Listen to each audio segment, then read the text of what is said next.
Bab 81. Pembantaian satu pihak. Setelah mendengar jawaban nomor 15, nomor 07 lalu melirik ke arah nomor 6, yang mana dia adalah yang terkuat, dan mereka tidak diperbolehkan memanggil nama, melainkan menggunakan kode nomer. Kode nomer itu sendiri membuktikan tentang kekuatan mereka. Dari yang terkecil nomor 0 dialah prajurit terkuat, yang mana mendekati para komandan.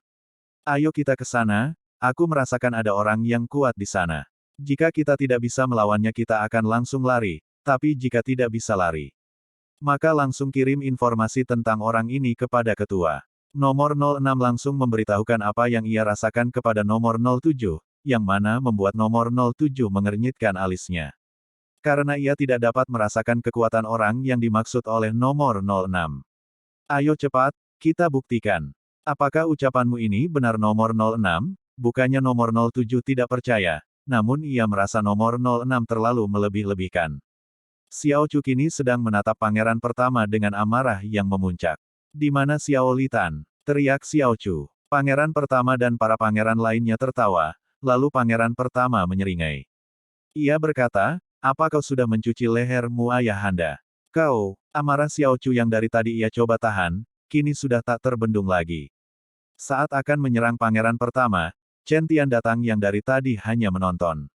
Tenang ayah mertua. Tanpa rasa malu Chen Tian langsung memanggil Xiao Chu ayah mertua, yang mana membuat pangeran pertama dan para pangeran lainnya mengernyitkan alis mereka saat mendengar itu.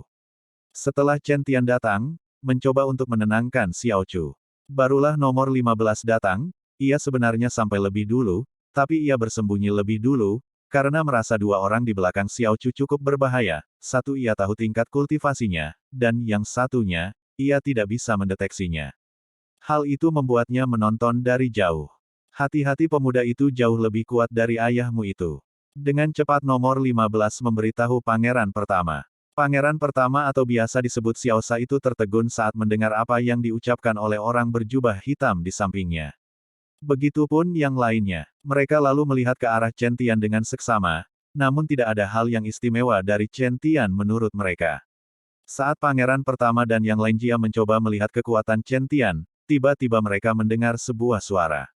Oh, ho ho ho. Jadi kau orang yang disebut orang berjubah hitam. Atau aku bisa memanggilmu dengan orang-orang klan Li. Chen Tian langsung mencoba memprovokasi nomor 15, sambil tersenyum. Saat mendengar itu, nomor 15 menjadi tegang. Karena rahasia mereka bocor, berarti ada seorang pengkhianat di kelompok mereka. Tanpa pikir panjang, nomor 15 langsung melesat ke arah Chen Tian. Nomor 15 mengeluarkan sebuah belati yang lumayan panjang dari belati yang biasa orang lihat. Mati. Nomor 15 mengayunkan tangannya ke arah titik vital Chen Tian. Namun serangannya tiba-tiba dihalangi oleh Lang Zai. Terang. Hanya dengan lambaian tangan, Lang Zai langsung membuat nomor 15 mundur cukup jauh.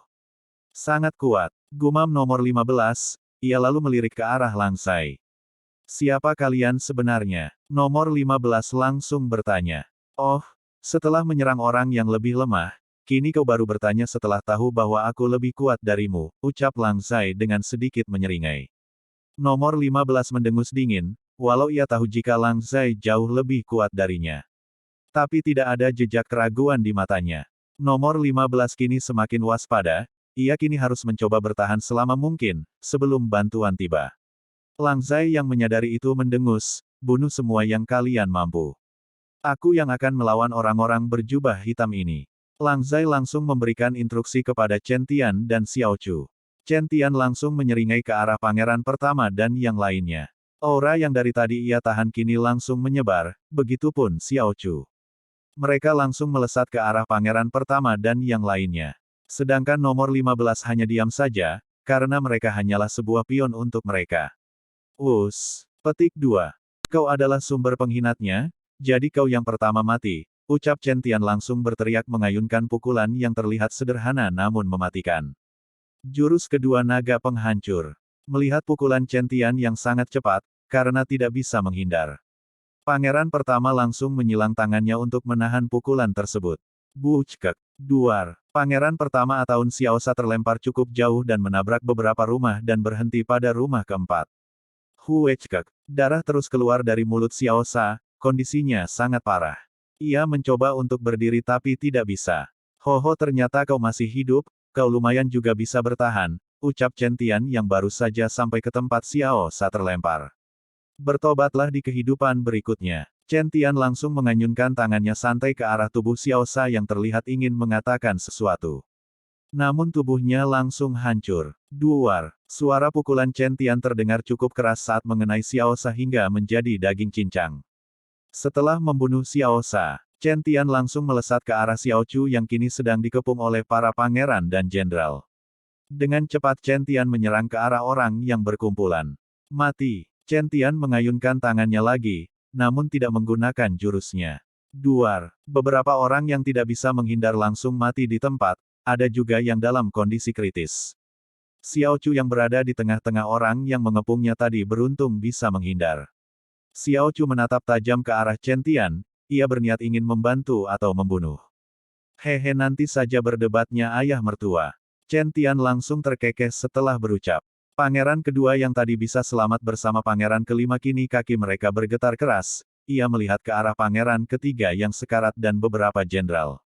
Lari, ucap pangeran kedua langsung melesat ke arah belakang. Kau tidak bisa lari begitu saja.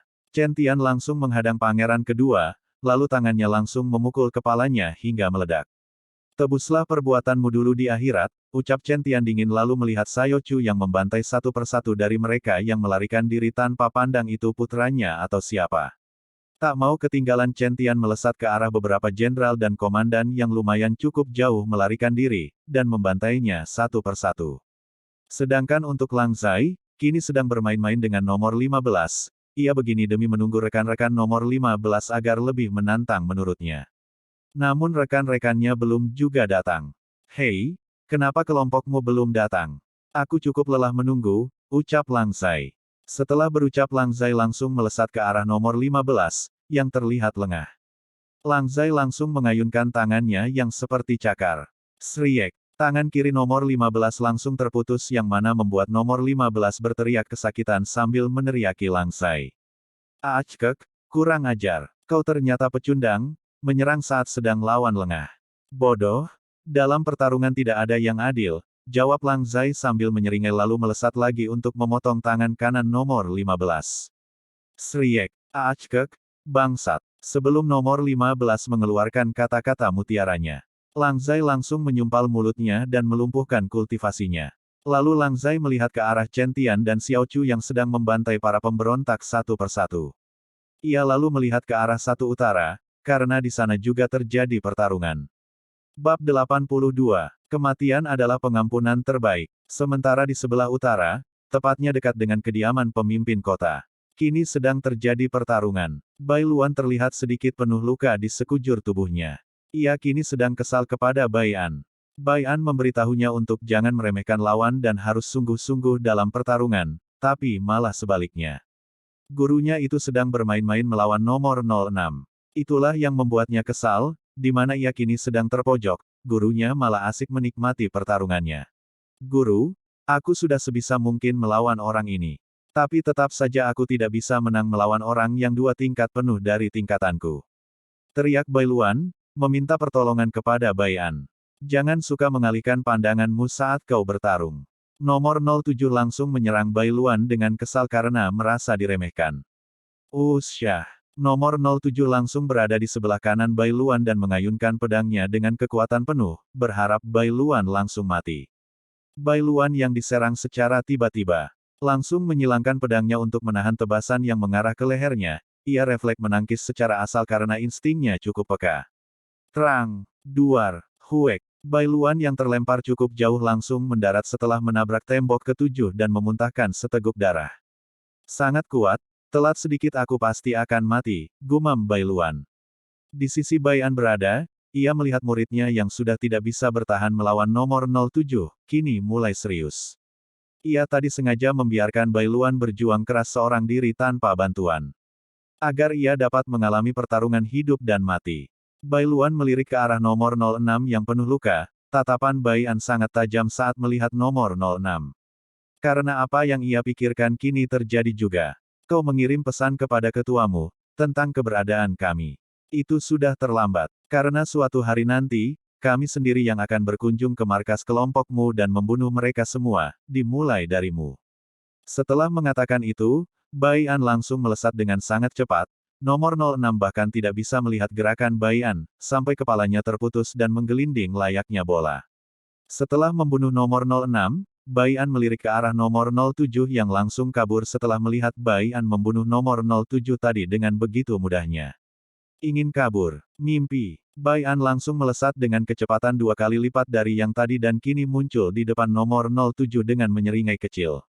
Nomor 07 langsung gemetaran melihat betapa cepatnya Bai An mengejarnya. Jangan bunuh aku tuh, Tuan. Nomor 07 langsung bersujud di depan Bai An, meminta pengampunan. Oh, orang-orang klan Li bisa takut juga ternyata. Ucap Bai An melihat ke arah nomor 07 bersujud, lalu menambahkan. Cobalah mencari hidup damai di masa depan, jika kau bereinkarnasi. Sring. Badan nomor 07 langsung terbelah menjadi dua oleh tebasan Bai An. Ia tidak mau memberikan kesempatan kepada orang-orang yang akan mencoba menjajah dunianya dan mencelakai keluarganya. Pengampunan terbaik bagi mereka hanyalah kematian bagi Bai An. Setelah membunuh nomor 07, Bai An langsung melesat ke arah di mana Bai Luan terlempar. Syah. Setelah sampai, Bai An melihat Bai Luan yang cemberut bercampur kesal kepadanya. Kini Bai Luan sedang duduk mencoba mengobati semua luka-lukanya dengan bantuan pil pemberian Bai An, sambil melihat ke arah Bai An yang baru saja datang dengan tatapan cemberut bercampur kesal. Guru sengaja tidak membantumu, agar kau bisa tahu apa itu pertarungan yang sesungguhnya. Seandainya guru tidak di sini dan kau melawan orang yang jauh lebih kuat lagi darimu. Bai An menjeda kata-katanya sambil melirik ke arah Bai Luan yang kini sedang serius menatapnya. Bai An lalu menambahkan, jika kau bertemu dan melawan orang yang jauh lebih kuat darimu, maka kau akan tahu cara menghadapinya dan mencoba kabur. Mendengar penjelasan Bai An, kini Bai Luan paham mengapa gurunya tadi tidak mau membantu. Tapi ia teringat akan kata-kata Bai An yang jangan meremehkan lawan dan selalu serius saat bertarung. Ia pun langsung bertanya. Terus kenapa guru yang meremehkan lawan dan seperti sedang bersenang-senang? Mendengar pertanyaan itu, Bai An langsung mendesah panjang. Ia melihat ke arah langit lalu menjawab. Itu karena aku ingin melihat kemampuan musuh dan melihat jika gerakan dan teknik yang aku dan kamu lawan menggunakan teknik yang sama. Mendengar itu, Bai Luan langsung menunduk malu, karena ia tidak berpikir sampai ke arah sana. Saat Bai Luan akan bertanya lagi, Lang Zai datang bersama dengan Kaisar Xiaochu. Tuan muda, Junior Luan. Dengan cepat Lang Zai langsung memberi hormat kepada Bai An dan menyapa Bai Luan dengan tersenyum senang. Bai An mengangguk dan membalas senyum Lang Zai, lalu melirik ke arah Kaisar Xiaochu. Menyadari tatapan dari Bai An, Xiaochu langsung memperkenalkan dirinya dengan sedikit gugup, karena ia juga mendengar Lang Zai memanggil Bai An dengan sebutan Tuan Muda. Namaku Xiaochu, Tuan Muda. Bai An mengeritkan alisnya saat mendengar nama Xiaochu. Apakah kamu Kaisar Xiao? Yang bernama Xiaochu? Tanya Bai An langsung. Xiaochu langsung kaget, karena orang sekuat ini mengenal dirinya. Benar Tuan Muda, dari mana Tuan Muda tahu? Xiaochu memberanikan dirinya untuk bertanya. Lang Zai langsung menatap mata Xiaochu dengan tajam. Saudara Lang Zai, jangan mengintimidasi orang sembarangan. Bai An yang melihat Lang Zai begitu terhadap Xiaochu langsung menegurnya. Tubuh Lang Zai langsung merinding. Baik Tuan Muda, saya tidak akan mengulanginya lagi. Dengan cepat Lang Zai membalas ucapan Bai An dengan kepala menunduk. Xiaochu menutup mulutnya menahan tawa saat melihat orang yang ia takuti, sedang takut kepada seorang pemuda yang lebih muda. Bai An melihat itu tidak terlalu mempermasalahkannya lagi dan melihat ke arah Xiaochu. Saat ini kami bersama Xiao Litan, dan aku menyuruhnya bersembunyi di suatu tempat agar ia aman. Dari Xiao Litan lah aku mengetahui jika kamu seorang kaisar. Jawab Bai An. Tubuh Xiaochu bergetar, saat putra yang ia cari-cari tadi ternyata masih hidup. Xiaochu setelah pembantaian yang ia lakukan tadi, sempat mencoba mencari Xiao Litan, apakah masih hidup atau sudah mati. Namun hasilnya, ia tidak menemukan putranya tersebut dan berpikir jika putranya telah meninggal. Di mana Taner Tuan Muda? Xiaochu dengan tubuh masih bergetar bertanya kepada Bai An di mana putranya. Yang mulia, bersambung.